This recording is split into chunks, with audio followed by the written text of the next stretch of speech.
Hello and welcome to Lit on Lockdown, where we'll be discussing the fortnight's news. I'm Frances Weetman, editor of Lit, and I'm joined, as usual, by Adam Barnett, one of our columnists at Lit.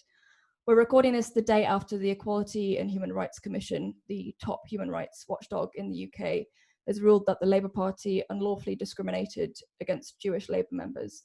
Adam, what were your thoughts on the report? I think it's important to remember that the remit of the report is actually quite specific. It's looking into whether the Equalities Act was breached by the Labour Party. And in focusing on that, you can sometimes lose the bigger picture.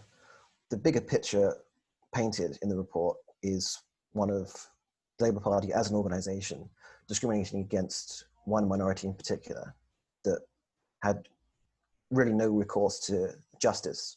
Yeah, I mean, to my mind, the importance of the Equality and Human Rights Commission report is partly the fact that because of this report and ruling that the disciplinary process in Labour may finally be cleaned up. But it's also accounted to a lot of the gaslighting that's happened over the last 5 years, where there's been politicians within the Labour Party and also some left-wing pundits have been promulgating this idea that Labour's anti-Semitism crisis was this sort of fake outrage being weaponized against far left people within the Labour Party. Yeah, it's important to remember that the initial response from the party, including the leadership, was to deny that there was a problem at all.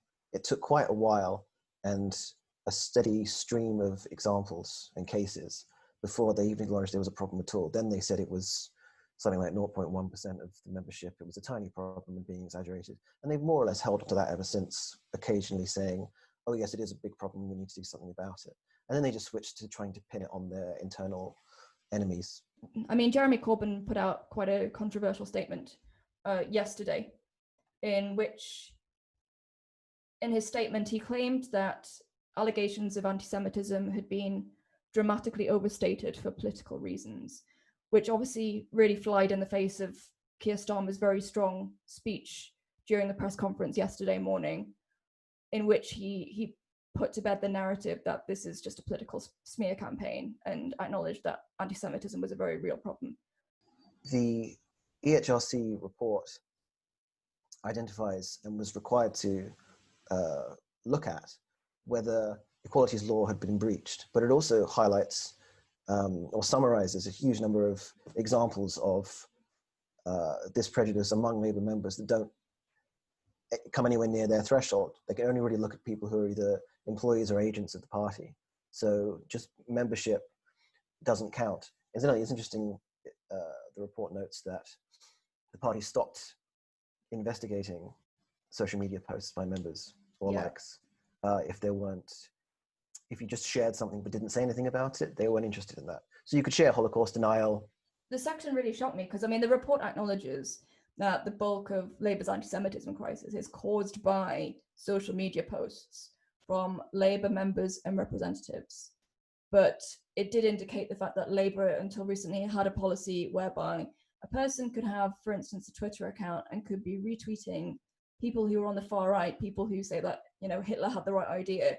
They could be retweeting, sharing third-party posts with grossly anti-Semitic content, and that would not require sanction, because the person themselves hadn't actually actively written anything anti-Semitic, which, if you think about, you know, the sort of baseline standard for what an anti-racist political party should have, it's ludicrous.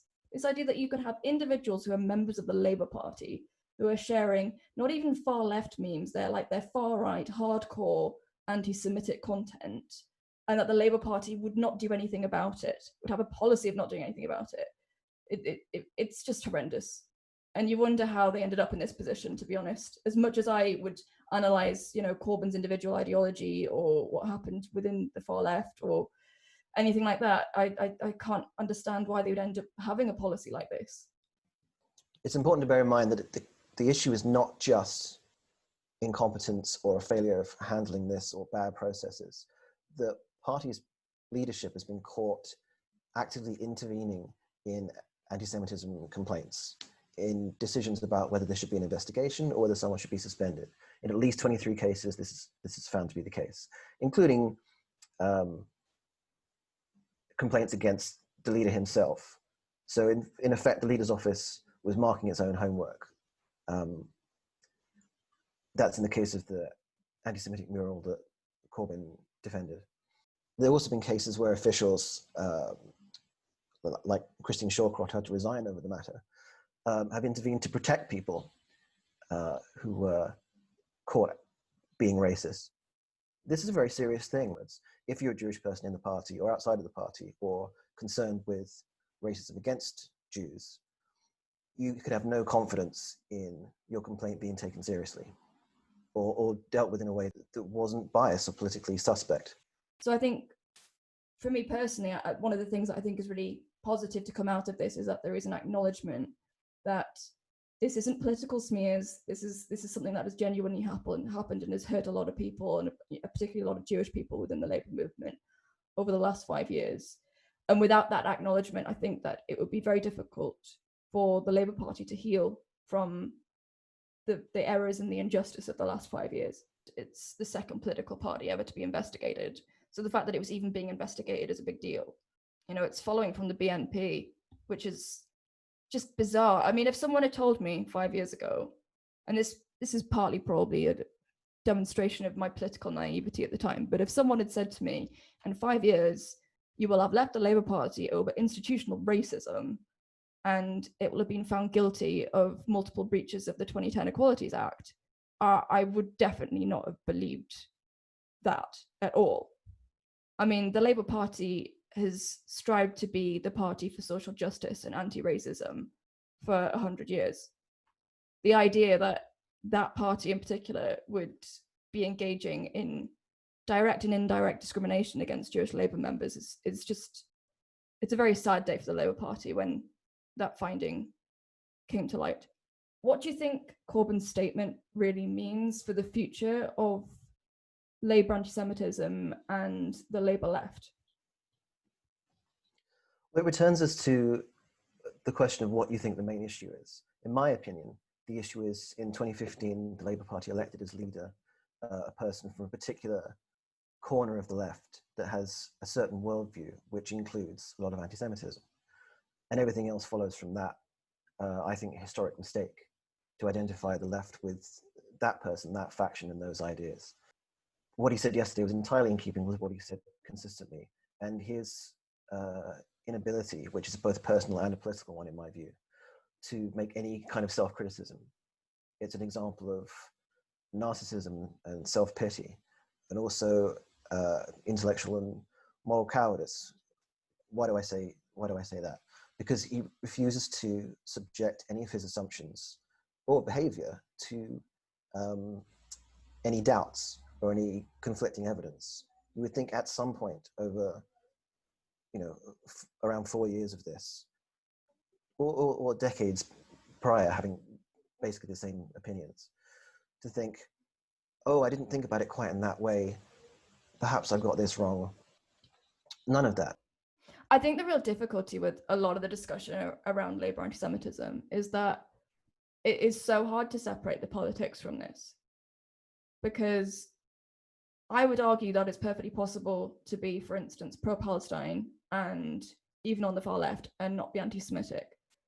But I would argue that the institutional anti-Semitism that we saw in the last 5 years was linked to one specific subset of a political ideology that, I mean, there's a reason that anti-Semitism is referred to as the socialism of fools, where you have people who have a very narrow mindset whereby they are anti-West and anti-the US, anti-capitalist, and they buy into some of the older Soviet forms of anti-Semitism, whereby Israel is just 100% an oppressor. There's no nuance to the debate about what happens in the Middle East, and Jewish people are perceived as being wealthy and powerful. And that is linked to the ideology. So that's the difficulty. So when you have people on the far left claiming this is a witch hunt, I completely disagree, in the sense that I think if a far left leader of the Labour Party who didn't buy into anti-Semitic tropes had led the Labour Party in a properly anti-racist way, then I don't think there'd have been any of this backlash. There wouldn't have been any investigations. None of this would have happened. But what has happened is a result of Corbyn's very specific niche ideology, which I don't necessarily think is representative of the entire far left, but it does represent a small faction. So it's hard to get any control on the problem without identifying that ideology for what it is. Yeah, anti-Semitism has been called the socialism of fools. You could extend it out in its modern variant as the anti-imperialism of fools. There's a fixation on one country in particular, and then all of the old anti-Semitic ideas and arguments and ways of analyzing the world and how it works are just replicated. We've seen it constantly for 4 years. Mention of the Israeli embassy being behind what's going on. Chris Williamson was on the radio yesterday. He was on Times Radio, giving a perfect example of it. And it's interesting how the previous 4 years have sent people who are maybe a little bit inclined to go down that route, have hurtled like a cannonball in that direction, obsessed with secret money, ties to Israel, and it's all somehow part of a network that's related to the banks and so on. This is easily identifiable as anti-Semitism, and it's very prevalent in the party. When Corbyn responded to the suspension, he described it as a political intervention, and in some ways, I think he's right about this. Starmer on the radio this morning was saying that he spoke to Corbyn the day before they released the report and told him exactly what he was going to say about it, which included that people who try and downplay the issue of anti-Semitism in the Labour Party are part of the problem. So Corbyn was made aware of that and went ahead and said that it was dramatically overstated by the media and his political opponents anyway. So in some ways, it reminds me of sacking of Rebecca Long-Bailey.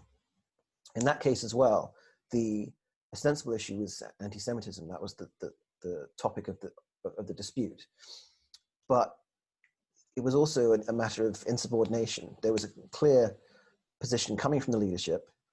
A senior member of the party had differed from that, and then when asked to retract it, declined.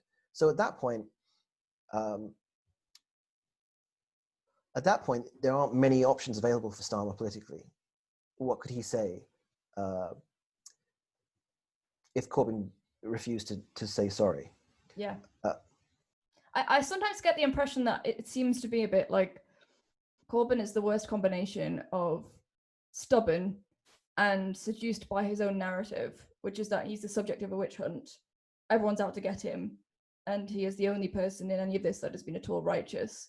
I remember when I was watching the Labour Party press conference yesterday, I was feeling very frustrated because, to my mind, at least I've always felt Corbyn was the problem, and if Starmer was going to actually make headway against the problem of anti-Semitism, he would have to do something about Corbyn, whether it's suspend him and have a full investigation or to remove the whip or something. And I felt very frustrated when I was watching journalist after journalist asking Keir Starmer what was going to happen to Jeremy Corbyn, and Starmer kind of obfuscating and giving very much the politician's answer of, I will talk in very general terms and not say anything specific or definitive on the matter. But in hindsight, I think that he's taken the right strategy, which is that the Equality and Human Rights Commission has rightly said there should be an independent complaints process. So if Jeremy Corbyn is going to be judged within that infrastructure, it should be done independently and it shouldn't be done politically. And I think that there is a reason that he should be subject to investigation. So I think based on that and based on the comments that Corbyn made yesterday, I think he put Starmer in a very difficult position. And I think the right action's been taken. But it took me a few hours to get around to that conclusion, admittedly. Yeah, I think once Starmer was in that position, he didn't really have... Corbyn didn't give him any choice, really. And actually, I've written for Lit previously that it's almost as if Corbyn's been daring Starmer to do this for months. It was only in June that he said that the EHRC is now part of the Tory government machine and its independence couldn't be trusted. So it's about time that we move on to our second topic, our final topic for today, which is the Conservative vote to deny the extension of free school meals during the Christmas holidays. What were your thoughts on this, Adam? In some ways, this should have been a free gift to the government. All they had to do was say yes. And it could have been a photo opportunity of exactly the kind that Boris Johnson likes to do, a sort of cross-party, non-ideological issue, free school meals for poor children, popular footballer standing there, shaking his hand or whatever the socially distanced equivalent would be. Easy, right? But no, instead they have to seem to endorse or reaffirm the worst suspicions about their party, that they don't care about poor people. I think the thing that I find really fascinating about the whole thing is that the free school meals debate was triggered by Keir Starmer setting up a parliamentary motion. And it's exactly the kind of sort of old school parliamentary maneuver that Corbyn utterly detested and thought was worthless. Yet it's generated a week's worth of PR for the Labour Party and has given the Conservatives its reputation for being milk snatchers back. You know, it's like it seems like we're harkening back to the days of Thatcher and the idea that the Conservative Party is the nasty party. So I think phenomenal execution by Starmer, and I think it does indicate that the Labour Party is under new management. But again, it does make you wonder, was that his intention? Was it a trap? Or did he just think, this is just a good thing we should do together? This is the question about whether he's a canny political maneuverer. I think you've got to the heart of actually what I would say makes Keir Starmer quite an appealing politician, in that he seems to plan to succeed in politics by doing the right thing, not by going for sort of cheap sound bites or PR tactics. He's going for the sort of gradual drip, drip, drip of he is a magnanimous, reasonable person with decent ideals. And he's going to show that and deliver that over time. And that means that if he's going to cooperate with the government on things like COVID restrictions and so on, he's going to do that. And he hopes that the general public will see it for what it is, which is pragmatic, sensible, centre-left leadership. It is an example of where progressive legislation can cut with the grain of public opinion if it's not packaged ideologically. No one came out and said, we're doing this because it's what the socialist thing to do is, or anything like that. It wasn't part of a schema. It was just, this makes sense, doesn't it? Why don't we do this? It's cheap, it will help people that need help. Yeah. So why don't we just do that? If you just go by the issue and a sense of fairness and make a persuasive argument, you can get public support and, in theory, cross-party agreement as well. Anyway, I think that's all we have time for. So thank you to our viewers for joining us, and we'll be back next fortnight in 2 weeks.